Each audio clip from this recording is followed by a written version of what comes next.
At this point, the total number of tests that have been conducted is 73,028 tests, 73028. The number of confirmed positive cases is 2003, and that is as up to the date as I indicated. The total number of deaths has risen to 24, and the total number of, and of course, with the new deaths, we also want to convey our condolences to all the families who have lost their loved ones.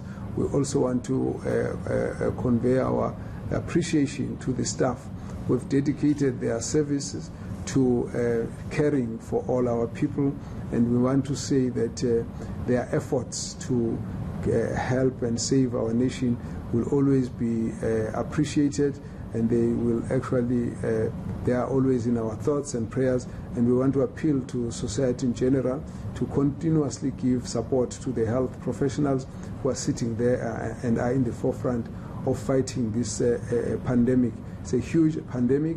The whole world is battling, and of course ours are fighting in a very heroic way in reducing the toll, the mortality and the morbidity, and really want to say we're very grateful to all of them. So the total numbers of deaths is 24 people at this point. The total number of recoveries is 410 people. Now, I did indicate to you that these numbers are not going to be rising in 1, 2, 3 kind of linear way. They're going to rise in batches simply because we wait for 14 days and then we wait for certain clinical evaluations, and then we can allow people to be confirmed as recovered, as well as the tests that are associated. In terms of the confirmed cases, I want to say that in Gauteng, right now the total number is 801. Western Cape, the total is 541. KwaZulu-Natal is 412.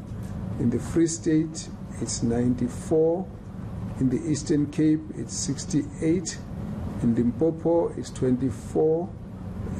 In Mpumalanga, it's 20.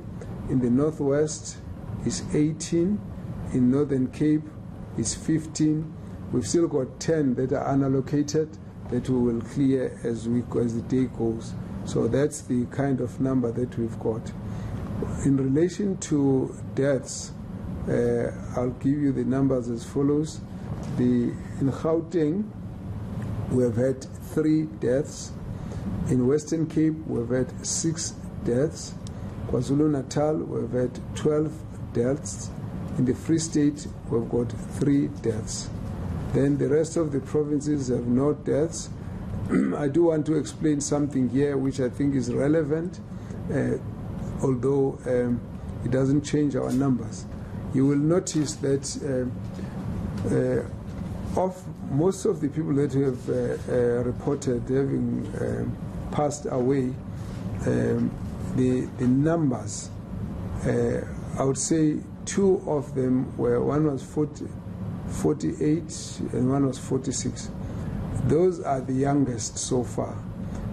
Other than those, the majority start from age 63 upwards.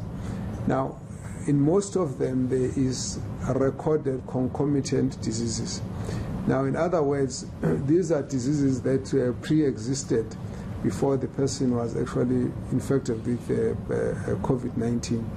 Now, it becomes a very, because it's a viral infection, we always want to make the point that some of the conditions that people are suffering from could have actually compromised their lives and even caused death in the absence of COVID-19.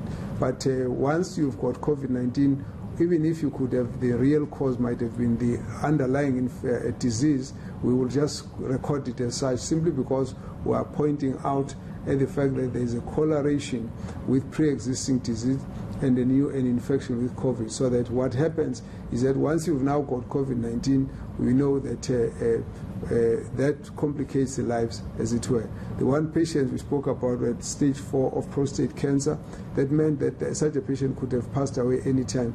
Others at thromboembolic phenomenon, others at other underlying pneumonias, and so on, or ischemic heart diseases, etc. So it's going to happen, but what we are seeing is likely that people who have got coexisting diseases tend to be compromised quicker, and that's what the point we want to make. Of the recoveries, we'll give you the numbers again. In Gauteng, 157 people have recovered. In the Western Cape, 152 have recovered. In KwaZulu-Natal, 15 have recovered. And in the Free State, 61 have recovered. In Eastern Cape, 3 have recovered. In Limpopo, 13 have recovered. In Mpumalanga, 6, and Northwest, 3. The other provinces have nothing. So if I can just step off those figures and move to something else, which I hope will make sense to you. I want to go back to the statement that was made by President Cyril Ramaphosa yesterday, that the decision was that there is a need to extend the lockdown.